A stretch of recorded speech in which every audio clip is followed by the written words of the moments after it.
আসেন, আপনি আসেন, কিন্তু আমিরে জামাত বিশ্বাস করতে পারে নাই যে আমরা আজকে এই বাংলাদেশ 24-এ আমরা নতুন একটা স্বাধীনতা পেয়েছি। কাজে আমরা কোনো এই বিভাজনের রাজনীতি করি না, আমরা গঠনমূলক রাজনীতি করি, আমরা কোনো সমালোচনা রাজনীতি করি না। জামাত এক। বিগত আওয়ামী লীগ আমলে আমরা দেখেছি যে ছাত্রলীগ যুবলীগ তারা স্লোগান দিত যে জামাত শিবির রাজাকার এই মুহূর্তে বাংলা ছাড়। এই স্লোগানটা আমরা গত কিছুদিন ধরে ছাত্রদল এবং বিএনপির যেসব অঙ্গ সংগঠন রয়েছে তাদের মুখ থেকে শুনতে পাচ্ছি। এই বিষয়টি আপনি কিভাবে দেখেন? সেটা হলো আমি এই দায়িত্বহীনভাবে বলতে চাই, সেটা একটা ষড়যন্ত্র। কারণ একটা দলকে ঘায়েল করার জন্য সেটা বলবে, কারণ তাদের জামাত ইসলামকে একটা জিনিস ব্যাপারে ঘায়েল করা হয়েছে, সেটা হলো যে জামাত ইসলাম এই যুদ্ধ অপরাধী এবং রেজাকার বলে আমাদেরকে দীর্ঘ 54 বছর আমাদেরকে দাবিয়ে রাখা হয়েছে, কিন্তু বর্তমান সময়ে এটা শেষ হয়ে গেছে আরো 54 বছর আগে। এখন নতুন প্রজন্মর কাছে সেটা প্রকাশ পাবে না, কারণ আমাদের সাবেক প্রধানমন্ত্রী ওনাকে যখন জিজ্ঞাসা করা হয়েছিল যে আপনি বৈষম্য বিরোধী ছাত্র আন্দোলনে আপনি ছাত্রদের এবং অন্যান্য নেতাদেরকে আপনারা খালি চাকরি দিবেন না, খালি মুক্তিযোদ্ধাদেরকে চাকরি দিবেন, তখন উনি বলেছিল যে আমি মুক্তিযোদ্ধা নাতিপুতিদের চাকরি দেবো নাকি রাজাকারের বাচ্চাদেরকে নাতিপুতিদেরকে চাকরি দেবো। এই হিসাবে উনি এই কথার বলে ভার্সিটিতে আজকে আমাদের ছাত্র জনতা জেগে উঠেছে, এবং সে সময় বলেছিল তুমি কে আমি কে, রেজাকার। তার 5 দিন পরে উনি দেশ থেকে পালাতে বাধ্য হয়েছে। বন্ধুরা আমার, কাজে আমি একজন অমুসলিম কর্মী হিসাবে আমি আপনাদেরকে বলতে চাই, বিশেষ করে আমি অমুসলিম ভাইদেরকে বলতে চাই, আপনারা জামাত ইসলামীকে সহযোগিতা করুন, আমাদের মহাসমাজকে সাফল্যমণ্ডিত করে তুলুন এবং আমাদেরকে সহযোগিতা করুন। আমরা আপনাদের প্রতি 100 ভাগ আমরা আশাবাদী, এবং জামাত ইসলাম রাষ্ট্রীয় ক্ষমতায় গেলে আপনারা সুখে শান্তিতে রাখবেন। জামাতের কোনো দায়িত্বে আছেন কিনা আপনি?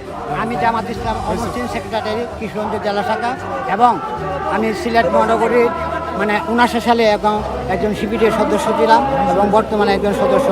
আমাদের সিলেট মহানগরীর এই মহানগর আমির আমাদের আমিরে জামাতের ভাই, এবং আমাদের সিলেট জেলা আমির, ওনার সাথে আমরা রাজনীতি একসাথে ছিলাম।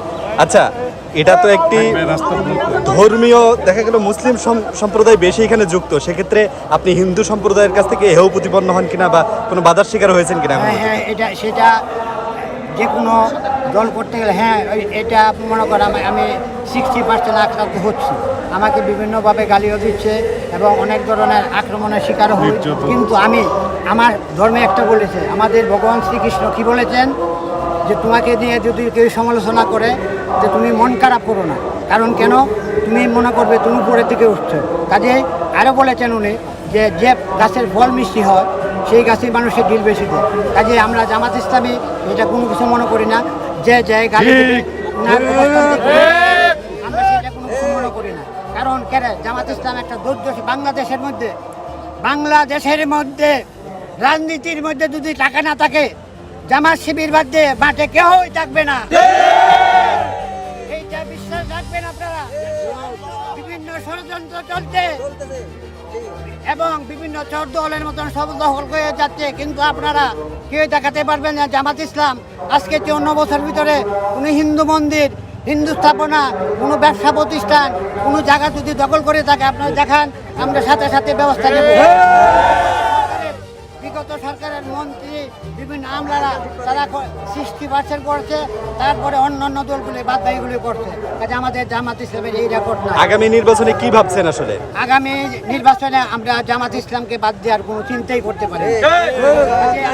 আমাদের কর্মী এবং এখানে অনেক পক্ষ বিপক্ষ এবং আইনশৃঙ্খলা বাহিনীর সাংবাদিক সবাই আছেন, আপনারা আমাদের বক্তব্যটা তুলে ধরবেন এবং আমাদেরকে সমর্থন করবেন। একটিবার শেখ হাসিনা আপনাদেরকে অনুরোধ করে ভোট ভিক্ষা নিয়েছিল, কিন্তু আমরা ভোট ভিক্ষা না, আমরা দীর্ঘ 54 বছরের ভিতরে স্বাধীনতা 54 বছর হয়ে গেছে, কিন্তু আমরা রাষ্ট্র ক্ষমতায় নাই। একটিবার দেখেন আমরা কি করি, কারণ এই ক্ষেত্রে আপনাদের সবার সহযোগিতা কামনা করি। ধন্যবাদ। এবারে হিন্দু সম্প্রদায় কি জামাতকে ভোট দিবে বলে মনে হচ্ছে? হ্যাঁ, আমি 100 ভাগ কেন ভোট দিবে? এই ক্ষেত্রে ভোট দিবে, সবাই তো বলছে যে আমরা তো সব দেখেছি বাংলাদেশের মধ্যে। আমি আপনাকে বলি, সেটা আমার বলা হয় না, তারপরে বলতে হয়, বাংলাদেশের মধ্যে 565টা মডেল মসজিদ করেছে শেখ হাসিনা, কিন্তু একটা মডেল মন্দির করে না। কাজে শেখ হাসিনা উনি ভারত থেকে বসে দাবি করে যে বাংলাদেশে 80% হিন্দু না, উনি এটা ভুল, সেটা ভুল। কিন্তু জামাতে ইসলাম রাষ্ট্রীয় ক্ষমতায় গেলে আমরা সমহার বন্টনে মন্দির, মসজিদ, গির্জা প্রত্যেকটা সেক্টর এবং চাকরি ক্ষেত্রে আমরা তাদেরকে সহায়তা করব। এই মেসেজ আমরা। আপনার নামটা বলবেন? আমি কৃষ্ণচন্দ্র বসাক, বাংলাদেশ জামাত ইসলামী কিশোরগঞ্জ জেলা মুসলিম সেক্রেটারি। Thank you.